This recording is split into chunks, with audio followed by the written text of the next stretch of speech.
Assam physical academy फिन खनसे जाफुंसारनाय। हमारे आसाम फिजिकल एकेडमी में आज हमारा 2 लड़का सिलेक्शन हो गया है।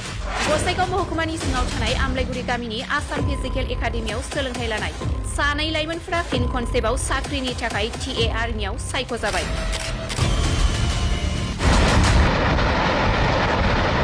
बे सायख'जानाय सानै लाइमोनफोरखौ दिनै आसाम फिजिकल एकाडेमिया बरायनानै लादों। लोगोसे जाय लाइमोनफोरा डिफेन्सआव साख्रि मावनो गोसो बेबायदि लाइमोनफोरखौ आसाम फिजिकल एकाडेमियाव फैनानै सोलोंथाइ लाफैनो थाखाय खावलायहरदों।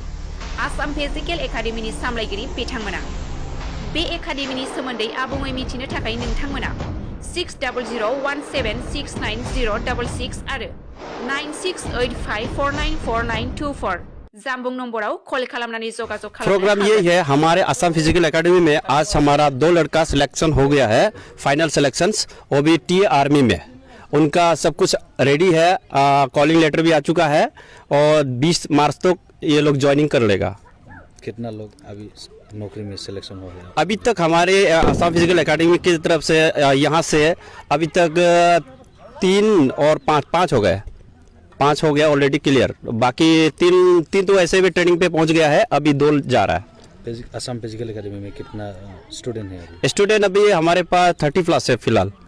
क्या क्या सुविधा है आप लोग? सुविधाएं हमारे सब कुछ है, जैसे कि फिजिकल से लेकर रिटेन्स, उसके बाद रहने के लिए हॉस्टल्स और यहाँ पे खाने पीने का सब कुछ यहाँ पे प्रबंध है। बॉयज एंड गर्ल्स है, सबके लिए अवेलेबल है। आने वाले लड़कों के लिए, जवानों के लिए मैं ये कहना चाहूँगा, ऐसे अपने आप को टाइम वेस्ट मत करिए, अपने आप को टाइम दीजिए ताकि आपका फ्यूचर बने। हमारे आसाम फिजिकल में आ सकते हो, आके हमारे यहाँ पे ट्रेनिंग ले लो, हम आपके फ्यूचर ब्राइटनेस करवाने के लिए हम यहाँ बैठा है। इसलिए आप लोग आओ, आके हमारे यहाँ पे ज्वाइन करो और आपके जीवन में पक्का कुछ ना कुछ होना ही होना है, क्योंकि 2 लड़का हमारे सामने रेडी है बिल्कुल आर्मी में।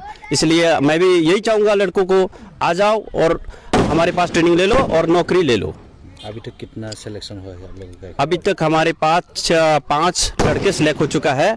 उसके बाद अभी और है, अभी SSC GDs के भी 2 लड़के हैं, ऑलरेडी मेडिकल बचा हुआ है और अग्निवीर के लिए भी एक और है, उसका अभी मेरिट लिस्ट में आना बाकी है। उसके बाद रह गई अभी पुलिस के लिए। पुलिस में कम से कम 70+ हमारे पास ऑलरेडी फिजिकल पास करके रखा हुआ है। उनका सिर्फ 23 तारीख को मार्च में रिटन एग्ज़ाम है। अगर रिटन एग्ज़ाम हो गया तो उनका फाइनल सिलेक्शन हो जाएगा।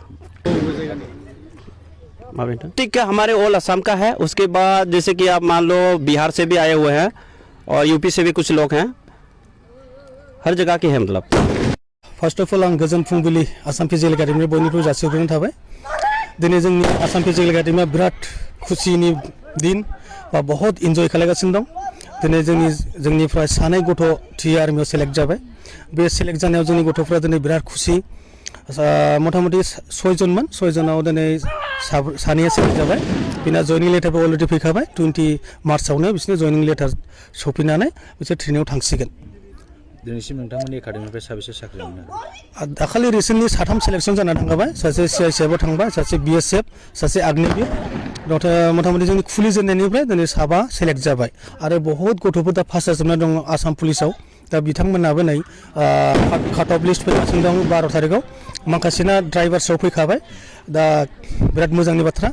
दा साफ्रोमबो जों सिलेक्शन जाजोबगोन होननानै जों आसाम फिजिकल एकाडेमिनिफ्राय मिजिंथियो। दिनैसिम साबेसे सोलोंसार दं नोंथांमोना? दा जोंनाव दिनैसिमाव 40+ दङ। दा माखासे बहुत फन फैगासिनो दं, ओरैबा ओरै दा फैनो थाखाय बयबो रेडि। दा जों बेखौ वेलकाम खालायदों, फै जों साफ्रोमखौबो बिदिनो देरहासार खालायजोबगोन होननानै जोंनि आसाम फिजिकल एकाडेमिया बयखौ रिकुवेस्ट खालामदों आरो जों देरहासार खालायबोगासिनो दं बा खालायलांगोन। जोंनि टारगेटआ बेनो, जिबनाव बयबो गथ'फ्रा साक्सेस जानांगौब्ला मोनसे टारगेट बा मोनसे एम लानांगौ। बे एमखौ फुलफिल खालायनो थाखाय बा जोंनि फिजिकल एकाडेमियाव नुजाफैयोबा जों बेखौ फुलि टारगेट फुलफिल खालायजोबगोन, जिबनाव देरहासार खालायजोबगोन होननानै जों आसाम फिजिकल एकाडेमिनिफ्राय फुल माने एक्सपेक्टेसन आरोखि। मा फोरोंथाय होयो, मा सुबिदा दं नोंथांमोननि एकाडेमियाव? जोंनि आसाम फिजिकल एकाडेमियाव जानाय थानायनिफ्राय लानानै हस्टेलनिफ्राय लानानै नोंनि रिटेननि फेसिलिटिसफोर दङ। फिजिकल जेसेबांखिनि नांगौ जोङो फोरोंजोबो। जोंनि सानैबो जों एक्स आर्मि। दा जों मोजां प्रपार बिसोर ट्रेनिं होगासिनो दं बा सोलिलांगासिनो दं जोंनि ट्रेनिंआ।